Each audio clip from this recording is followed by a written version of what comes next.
조선 야담관에 오신 것을 환영합니다. 구독과 좋아요 부탁드립니다. 그럼 오늘의 이야기를 시작하겠습니다. 계절은 바야흐로 늦가을에서 초겨울로 넘어가는 문턱이었습니다. 하늘에 구멍이라도 뚫린 듯 억수 같은 비가 쏟아지던 밤이었지요. 빗줄기는 낡은 초가 지붕을 뚫을 듯 세차게 때려대고 문풍지는 것엔 바람에 파르르 떨며 구슬픈 소리를 냈습니다. 그 소리가 마치 억울하게 죽은 귀신들의 울음 같기도 하여 듣는 이의 마음을 더욱 심란하게 만드는 그런 밤이었답니다. 이 외딴 산기슭 다 쓰러져가는 초가에는 23의 젊은 과부 연하가 홀로 살고 있었습니다. 연하는 참으로 기구한 운명을 타고난 여인이었지요. 시집 온 지 1년도 채 되지 않아 남편을 급병으로 잃고 피부치 하나 없이 이 험한 세상에 홀로 남겨진 처지였습니다. 그날은 바로 죽은 남편의 첫 제삿날이었습니다. 연하는 며칠 전부터 이웃집 허드레시를 해주며 품삯 대신 귀한 메밀가루를 조금 얻어두었지요. 고기 한 점 올릴 수 없는 형편이었지만 따뜻한 메밀묵이라도 쑤어 남편의 넋을 위로하고 싶었던 것이었습니다. 희미한 호롱불 하나가 위태롭게 흔들리는 부엌에서 연하는 아궁이에 불을 지피고 가마솥에 물을 올렸습니다. 타닥타닥 장작이 타들어가는 소리가 빗소리와 섞여 묘한 화음을 이루었지요. 물이 끓기 시작하자 연하는 아껴두었던 메밀가루를 조심스레 풀고 나무 주걱으로 천천히, 아주 천천히 적기 시작했습니다. 이마에 송글송글 맺힌 땀방울을 옷소매로 훔쳐내며 쉬지 않고 주걱을 저었지요. 팔이 끊어질 듯 아파왔지만 멈추지 않았습니다. 이 묵한 그릇에 남편을 향한 그리움을 모두 담아내려는 듯 연하의 눈빛은 호롱불보다 더 뜨겁게 타오르고 있었습니다. 바로 그때였습니다. 거센 빗소리 사이로 무언가 둔탁한 소리가 들려왔습니다. 쿵! 연하는 하던 일을 멈추고 귀를 기울였습니다. 이윽고 철퍽철퍽 진흙탕을 밟는 발소리가 마당 쪽에서 들려왔습니다. 짐승의 것이라기엔 너무 무겁고 사람의 것이라기엔 너무 기괴한 박자였지요. 연하의 등골이 오싹해졌습니다. 연하는 떨리는 손으로 부엌칼을 쥐었다가 이내 마음을 고쳐먹었습니다.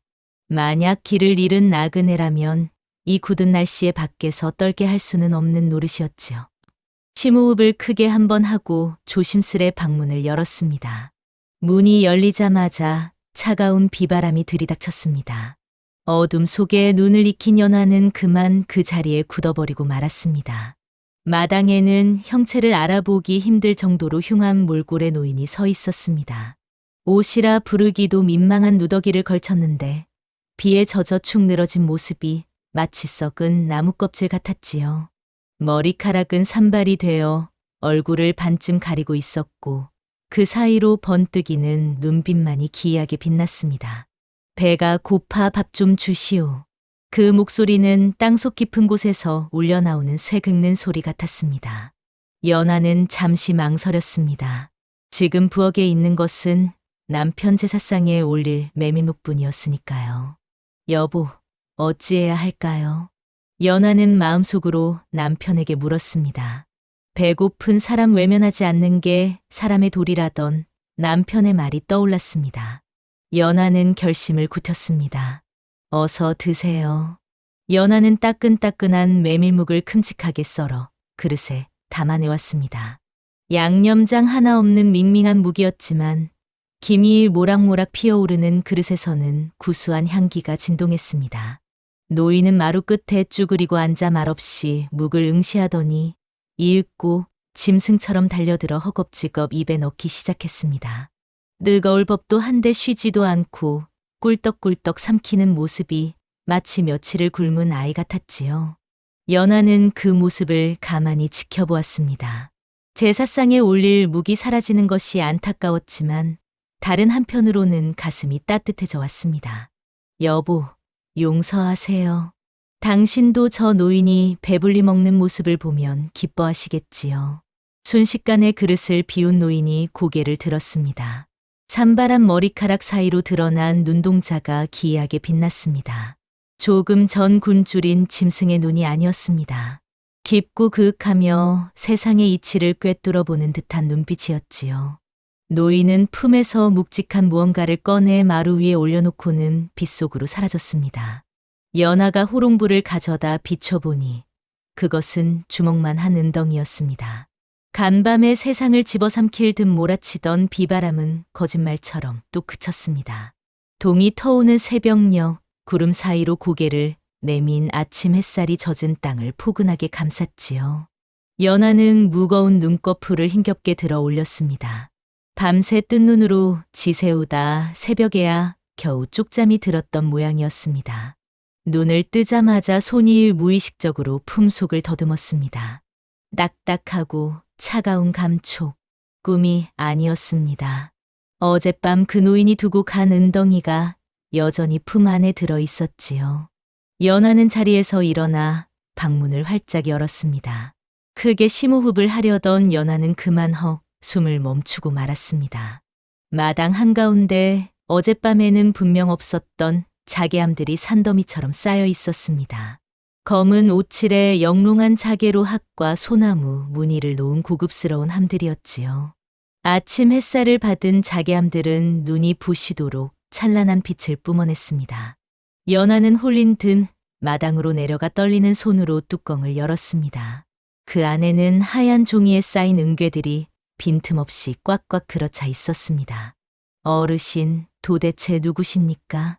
연하의 눈에서 하염없이 눈물이 흘러내렸습니다. 기쁨을 채 만끽하기도 전이었습니다. 저 멀리 고개 너머에서 요란한 소리가 들려오기 시작했습니다. 사람들의 거친 말소리와 발소리가 점점 가까워지고 있었지요. 연하는 황급히 자개암의 뚜껑을 닫으려 했습니다. 이 귀한 물건을 남들에게 보였다가는 무슨 사단이 날지 모른다는 본능적인 직감이 들었기 때문입니다. 하지만 이미 늦고 말았습니다. 대문 밖에서 저렁저렁한 고함이 터져 나왔습니다. 이 마을의 악덕 지주 엄부자였습니다. 엄부자는 욕심이 턱 밑까지 차오른 인물로 소작농들의 피를 빨아먹기로 악명이 자자한 자였지요. 뱃살은 산만하게 튀어나오고 눈은 뱀처럼 쭉 찢어진 채 탐욕으로 번들거리는, 보기만 해도 심사가 뒤틀리는 위인이었습니다. 엄부자는 며칠 전부터 밀린 도지를 내놓으라며 을러대던 참이었지요. 뒷짐을 진 채 거만하게 마당으로 들어선 엄부자의 뱀 같은 눈길이 마당 한가운데 쌓인 자개암들에 꽂혔습니다. 순간 그의 눈이 동그랗게 커졌습니다. 탐욕으로 붉게 충혈된 눈동자가 은괴를 향해 번뜩였습니다. 아니, 저게 무엇이냐? 엄부자는 연하를 밀치고 자개암 쪽으로 다가갔습니다. 허락도 없이 뚜껑을 확 열어 젖혔지요. 함 안에 가득 찬 은괴를 본 순간 그의 손이 부들부들 떨렸습니다. 평생 돈을 긁어모은 엄부자였지만 이렇게 많은 은괴를 한눈에 보기는 처음이었으니까요. 그의 머릿속에서 사악한 계략이 번개처럼 스쳐 지나갔습니다. 이놈, 드디어 본색을 드러내는구나. 엄부자는 갑자기 표정을 싹 바꾸더니 천둥 같은 고함을 내질렀습니다. 시침, 떼지 마라. 지난달 한양에서 내려오는 길에 도적대를 만나 귀한 은괴를 몽땅 털렸는데 그 은괴들이 왜 내 집 마당에 있는 것이냐? 참으로 기가 막힐 노릇이었습니다. 명백한 모함이었지요. 연하는 다급하게 변명을 하려 했지만 엄부자는 들은 척도 하지 않았습니다. 여봐라, 당장 이 도둑년을 포박하고 내 은괴를 회수해라. 억세고 거친 손들이 연하의 가녀린 팔을 낚아챘습니다. 저는 훔치지 않았습니다. 억울합니다. 연하는 발버둥치며 울부짖었지만 장정들의 힘을 당해낼 수는 없었습니다. 동네 사람들은 서슬 퍼런 엄부자의 위세에 눌려 누구 하나 나서지 못했습니다. 관아의 옥사는 습하고 차가웠습니다. 바닥에는 썩은 지푸라기가 얇게 깔려 있었지만 땅에서 올라오는 냉기를 막기에는 턱없이 부족했지요. 퀴퀴한 곰팡이 냄새와 이름 모를 죄수들의 한숨 소리가 뒤섞인 그곳은 그야말로 생지옥이나 다름없었습니다. 연하는 옥사 구석에 웅크리고 앉아 하염없이 눈물을 흘렸습니다. 포졸들에게 거칠게 끌려오느라 옷은 뜯어지고 고운 얼굴에는 흙탕물이 튀어 엉망이 되어 있었지요. 하지만 육신의 고통보다 더 견디기 힘든 것은 마음의 상처였습니다.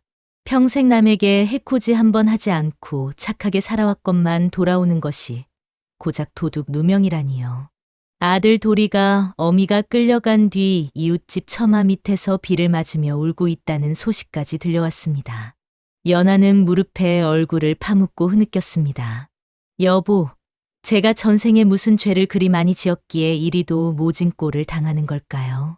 배고픈 노인에게 밥 한 끼 대접한 게 죄라면 죄일까요? 연하의 탄식 섞인 혼잣말이 어두운 허공으로 흩어졌습니다. 착한 사람은 고통받고 악한 사람은 떵떵거리는 세상이 너무나 야속했습니다. 시간이 얼마나 흘렀을까요? 야경꾼이 치는 딱딱이 소리가 멀리서 들려왔다가 사라지고 다른 죄수들도 지쳐 잠든 듯 코 고는 소리만 간간히 들려올 뿐이었습니다. 연하도 지쳐 벽에 기대어 눈을 감으려던 찰나였습니다. 어디선가 기이한 바람 소리가 들려왔습니다. 꽉 막힌 옥사 안으로 불어올 리 없는 바람이었지요. 차갑지 않고 오히려 훈훈한 기운을 품은 흙냄새와 메밀의 구수한 향기가 섞인 듯한 묘한 냄새가 났습니다. 연하는 번쩍 눈을 떴습니다. 옥창 너머로 푸르스름한 불빛이 아른거리는가 싶더니 누군가의 그림자가 쇠창살 위로 길게 드리워졌습니다. 누구십니까? 연하는 몸을 움츠리며 물었습니다. 그림자의 주인은 대답 대신 나지막한 웃음소리를 흘렸습니다. 허허허. 하루 만에 내 목소리를 잊은 게요. 묵맛이 참 좋았는데 말이요. 연하의 심장이 쿵 하고 내려앉았습니다. 잊을 리가 있나요? 땅속 깊은 곳에서 울려나오는 듯거라면서도 깊은 우물처럼 울림이 있던 그 목소리. 바로 어젯밤 빗속을 뚫고 찾아왔던 그 기이한 노인의 목소리였습니다. 어르신이십니까? 정말 어르신이 맞으신가요? 연하의 목소리가 반가움과 원망으로 함께 떨렸습니다. 쇠창살 너머 어둠 속에서 희미한 형체가 일렁였습니다. 어젯밤 그 누더기 차림 그대로였지만 이상하게도 지금은 그 주변으로 신비로운 광채가 감돌아 범접할 수 없는 위험마저 느껴졌지요. 내 그대에게 큰 복을 주려 했건만 탐욕스러운 인간이 끼어들어 사단이 났구려. 노인의 목소리에는 진심 어린 안타까움이 묻어 있었습니다. 연하가 왈칵 눈물을 쏟아내며 하소연하자 도깨비는 차분하게 말을 이었습니다. 나는 산천을 떠돌며 인간사를 구경하는 도깨비라오. 그리고 놀라운 사실을 털어놓았습니다. 연하의 마당에 가져다 놓은 은괴는 3년 전 나라에 바칠 세금을 운반하다 산적대에게 강탈당한 국구였다는 것. 그리고 그 산적대를 매수하여 세금을 빼돌린 장본인이 바로 엄부자라는 것이었지요. 도깨비는 엄부자의 뒷마당 깊은 곳에 묻혀있던 그 은괴를 파내어 연하의 마당에 가져다 놓은 것이었습니다. 연하는 숨이 턱 막히는 것 같았습니다. 이 고을의 유지이자 떵떵거리는 부자인 엄부자가 나라의 세금을 훔친 도적이라니요. 울지 마시오. 연하. 눈물은 아껴두었다가 기쁠 때 흘리는 것이요. 도깨비는 나지막하고 단호한 목소리로 말했습니다. 연하는 눈물을 훔치고 귀를 기울였습니다. 도깨비의 목소리가 한층 더 낮고 은밀해졌습니다. 엄부자가 제 입으로 그 은괴가 자기 것이라고 우기면 우길수록 제 무덤을 파는 꼴이 된다오. 도깨비는 쇠창살 틈으로 연하에게 바짝 다가왔습니다. 창살 사이로 스며드는 훈훈한 기운이 연하의 뺨을 어루만지듯 스쳐 지나갔습니다. 묘하게 따뜻한 숨결이 귓가를 간지리자 연하는 심장이 쿵 내려앉는 것을 느끼면서도 정신을 가다듬었습니다. 내일 재판이 열리거든 사또에게 이리 청하시오. 저 은괴의 바닥을 확인해 달라고 말이요. 나라에 바칠 세금임을 증명하는 국인이 찍혀 있을 것이오. 내가 손을 써서 도장이 아주 선명하게 남아있게 해두었으니 걱정 마시오. 연하의 눈이 커졌습니다. 그것은 단순한 재물이 아니라 악인을 잡기 위한 도깨비의 치밀한 덫이었던 것입니다. 엄부자는 탐욕에 눈이 멀어 자신이 훔쳐 숨겨둔 물건인 줄도 모르고 덤벼든 꼴이었지요. 어르신, 정말 감사합니다. 이 은혜를 어찌 갚아야 할지요. 연하는 쇠창살을 붙잡고 무릎을 꿇었습니다. 절망의 구렁텅이에서 한 줄기 빛을 본 기분이었습니다. 은혜라니 당치 않소. 따뜻한 묵 한 그릇에 비하면 약소한 보답이지. 도깨비는 손을 저으며 말했습니다. 그러면서도 쇠창살 너머로 연하를 바라보는 눈빛에는 말로 다 할 수 없는 무언가가 서려 있었습니다. 수백 년을 산천에서 홀로 떠돌며 인간의 따뜻함을 잊고 살아온 도깨비였습니다. 그 긴 세월 동안 자신에게 이토록 진심 어린 밥 한 그릇을 건넨 사람은 연하가 처음이었지요. 연하도 느꼈습니다. 쇠창살 너머 그 눈빛 속에 깃든 말로는 표현할 수 없는 깊고 오랜 외로움을. 두 사람은 잠시 말없이 서로를 바라보았습니다. 빗소리도 바람소리도 잠시 멎은 듯한 고요한 순간이었습니다. 이윽고 도깨비가 먼저 입을 열었습니다. 부디 내일 재판에서 기죽지 말고 당당하게 맞서시오. 진실은 그대의 편이니. 연하는 고개를 끄덕이며 눈물을 닦았습니다. 어르신, 성함이라도 알려주십시오. 허허허. 그저 비 오는 날 메밀묵을 좋아하는 늙은이라 생각하시오. 부디 행복하게 사시오. 연하.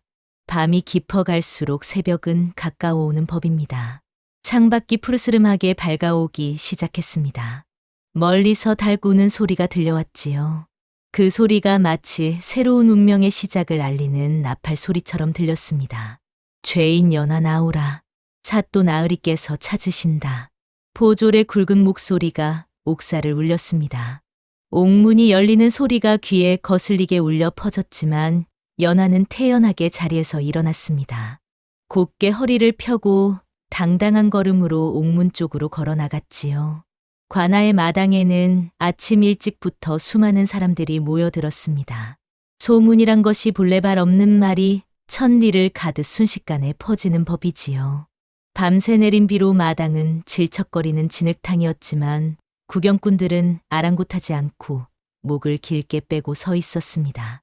한쪽에는 비단 옷을 휘감고 거만하게 뒷짐을 진 엄부자가 서 있었고 그 반대편에는 포승줄에 묶인 채 무릎을 꿇고 있는 초라한 행색의 연하가 있었습니다. 하늘은 언제 비가 왔냐는 듯 얄밉도록 맑고 푸르렀습니다. 관아 안에는 팽팽한 긴장감이 감돌았지요. 사또 나으리 납시오. 우렁찬 외침과 함께 관아의 문이 활짝 열리고 위험 있는 표정의 사또가 모습을 드러냈습니다. 사또는 천천히 걸어나와 대청마루 높은 자리에 앉았습니다. 그의 눈매는 매섭고 날카로워 죄지은 자라면 감히 눈을 마주치기 힘들 정도였지요. 오늘 이 자리에서 시비국직을 명백히 가릴 터이니 한치의 거짓도 없이 고해야 할 것이다. 먼저 입을 연 것은 엄부자였습니다. 그는 기다렸다는 듯 앞으로 나서며 억울한 표정을 지어 보였습니다. 사또 나으리, 억울합니다. 참으로 억울합니다. 저 계집은 겉으로는 순진한 척하지만 속은 시커먼 도둑년입니다. 제가 평생 피땀 흘려 모은 은괴를 훔쳐다가 제 집 마당에 숨겨두었지 뭡니까? 엄부자는 콧물까지 훌쩍거리며 너스레를 떨었습니다. 사또가 증거를 묻자 엄부자는 목에 핏대를 세우며 소리쳤습니다. 증거라니요. 저런 가난뱅이 과부가 그 많은 은괴를 어디서 낳겠습니까? 며칠 전 한양에서 내려오는 길에 도적대를 만나 잃어버렸던 바로 그 물건들입니다. 모양이며 개수며 제가 잃어버린 것과 한치도 다르지 않습니다. 탐욕의 눈이 먼 자의 뻔뻔함이랑 이토록 무서운 것이었습니다. 사또의 시선이 이번에는 연하에게로 향했습니다. 흙투성이가 된 채 고개를 숙이고 있는 연하의 모습은 처하기 그지없었습니다. 죄인 연하는 듣거라. 저 자의 말이 사실이냐? 연하는 천천히 고개를 들었습니다. 밤새 옥사에서 시달리느라 얼굴은 창백하고 입술은 터져 있었지만 그 눈빛만은 흔들림 없이 맑고 고요했습니다. 도깨비가 일러준 말을 마음속으로 되뇌었습니다. 두려워 말자. 진실은 내 편이다. 연하는 떨리는 목소리를 가다듬고 차분하게 입을 열었습니다. 사또 나으리, 저는 결코 남의 물건에 손을 댄 적이 없습니다. 하늘을 우러러 한 점 부끄러움이 없습니다. 그리고 엄부자를 똑바로 바라보며 말을 이었습니다. 엄부자 어르신께서 저 은괴가 분명 본인의 것이라 확신하신다면 저 은괴에 대해 누구보다 잘 아시겠지요. 연하는 다시 사또를 향해 고개를 조아렸습니다. 사또 나으리, 부디 저 은괴의 바닥을 확인해 주십시오. 장내가 순간 쥐 죽은 듯 고요해졌습니다. 꿀꺽 누군가 침 삼키는 소리가 들릴 만큼 팽팽한 순간이었습니다. 모든 시선이 연하의 입술과 마당 한가운데 놓인 자개암으로 쏠렸습니다. 사또는 고개를 끄덕였습니다. 일리가 있는 말이었습니다. 사또는 포졸에게 눈짓을 했고 포졸들은 마당 한가운데 놓인 자개암 앞으로 다가갔습니다. 햇살을 받은 자개암 뚜껑이 열리자 눈부신 은빛 광채가 쏟아져 나왔습니다. 구경꾼들 사이에서와 하는 탄성이 터져 나왔지요. 사또는 자리에서 일어나 직접 마당으로 내려왔습니다. 그리고는 가장 위에 놓인 은괴 하나를 집어들었습니다. 묵직한 은괴의 무게감이 손끝에 전해졌습니다. 사또는 은괴를 이리저리 돌려보다가 연하의 말대로 바닥을 뒤집어 보았습니다. 그 순간이었습니다. 사또의 눈동자가 걷잡을 수 없이 커졌습니다. 그의 미간이 깊게 패이며 얼굴색이 불그락 변하기 시작했지요. 사또는 믿을 수 없다는 듯 은괴를 눈앞에 바짝 대고 다시 한번 확인했습니다. 하나, 둘, 셋. 확인하는 은괴마다 사또의 손은 점점 더 심하게 떨려왔습니다. 은괴 바닥에는 붉은 인주가 스며든 아주 선명하고 깊은 낙인이 찍혀 있었습니다. 그것은 바로 나라의 국고로 들어가는 세금임을 증명하는 국인이었지요. 엄부자의 얼굴이 미르미르 사색으로 변해갔습니다. 이놈 엄가야. 내 입으로 이 은괴가 분명 내 것이라 했느냐. 사또의 고함 소리가 벼락처럼 내리꽂혔습니다. 얼마나 큰 소리였는지 엄부자는 깜짝 놀라 뒤로 엉덩방아를 찧을 뻔했습니다. 사또는 들고 있던 은괴를 엄부자의 발치에 내동댕이 쳤습니다. 쨍랑. 은괴가 바닥에 부딪히며 날카로운 소리를 냈습니다. 뒤집힌 은괴의 바닥면이 햇살 아래 선명하게 드러났습니다. 이 은괴들은 3년 전 한양으로 상납되던 중산적대에게 강탈당한 세금이다. 조정에서 그토록 찾으려 했던 국고가 어찌하여 내 놈의 손에 있는 것이냐. 엄부자는 턱이 덜덜 떨려 말이 제대로 나오지 않았습니다. 제 것이라 하면 국고 횡령죄로 죽을 것이고 제 것이 아니라 하면 위증죄와 무고죄를 피할 수 없는 진퇴양난의 외통수에 걸린 꼴이었지요. 여봐라. 당장 저 대역 죄인을 포박하라. 포졸들이 득같이 달려들었습니다. 조금 전까지 연하를 묶고 있던 포승줄이 풀려나 이제는 엄부자의 몸을 칭칭 감기 시작했습니다. 그 위풍당당하던 기세는 온데간데 없고 비단 옷은 진흙탕에 뒹굴어 엉망이 되었습니다. 벗겨진 신발 한 짝이 마당에 덩그러니 남았지요. 구경꾼들 사이에서 우렁찬 환호성이 터져 나왔습니다. 사또는 평정을 되찾고 연하를 향해 부드러운 목소리로 말했습니다. 연하야, 내 억울함이 풀려 다행이구나. 내 기지가 아니었다면 저 흉악한 도적놈을 잡지 못했을 것이다. 너는 무죄이니 이제 그만 집으로 돌아가거라. 감사합니다, 사또 나으리. 연하는 사또를 향해 그리고 보이지 않는 허공을 향해 깊이 절을 올렸습니다. 어르신, 보고 계십니까? 어르신의 지혜 덕분에 제가 살았습니다. 관아 문을 나서는 연하의 발걸음은 가벼웠습니다. 엄부자가 부정하게 모은 재산은 모두 몰수되었고 나라에서는 잃어버린 국고를 되찾게 한국로로 연하에게 넉넉한 포상금을 내렸습니다. 연하는 포상금을 받아들고 가장 먼저 남편의 신주 앞에 정화수를 떠놓고 절을 올렸습니다. 이제 더 이상 남의 집 허드레시를 하며 눈칫밥을 먹지 않아도 되었습니다. 연하는 무너져가는 초가집을 단단한 기와집으로 고치고 아들 도리를 서당에 보냈습니다. 남은 재물로는 논밭을 조금 사서 성실하게 농사를 지으며 살았지요. 가난한 이웃들이 공궁할 때면 예전의 자신을 생각하며 아낌없이 곡식을 나누어 주었습니다. 계절은 돌고 돌아 다시 늦가을이 찾아왔습니다. 그리고 1년 전 그날처럼 추적추적 비가 내리는 밤이었습니다. 처마 끝에서 떨어지는 낙숫물 소리가 토닥토닥 마당을 두드리는 밤이었지요. 연하는 부엌 아궁이에 불을 지피고 가마솥에 물을 올렸습니다. 그리고 곱게 빻은 메밀가루를 풀어 천천히 젓기 시작했습니다. 고소한 메밀 냄새가 온 집 안을 가득 채웠습니다. 1년 전 두려움과 배고픔 속에서 쏘았던 그 묵과는 달리 지금 만드는 묵에는 여유와 평온함이 깃들어 있었지요. 잘 굳은 탱글탱글한 묵을 가장 좋은 그릇에 담아 연하는 우산을 쓰고 빗속을 걸어 나가 대문 나지막한 담장 위에 그릇을 조심스레 올려두었습니다. 어르신, 비가 오네요. 오다 가다 출출하시면 드시고 가세요. 이번에는 급하게 드시지 마시고 천천히 드세요. 연하는 허공을 향해 다정하게 말을 건넸습니다. 빗줄기 사이로 불어오는 바람이 연하의 옷자락을 스치고 지나갔습니다. 그 바람결이 어쩐지 차갑지 않고 훈훈하게 느껴진 것은 아마도 연하의 착각만은 아니었겠지요.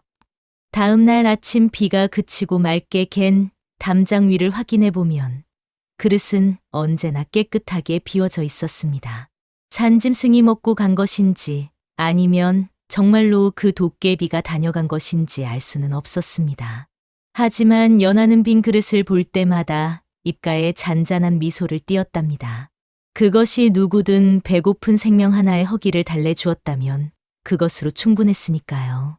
연하는 그 후로도 오랫동안 그 마을에서 덕망 높은 어른으로 존경받으며 행복하게 살았다고 합니다. 비 오는 날이면 어김없이 구수한 메밀묵 냄새가 담장을 넘어 골목길을 채우곤 했지요.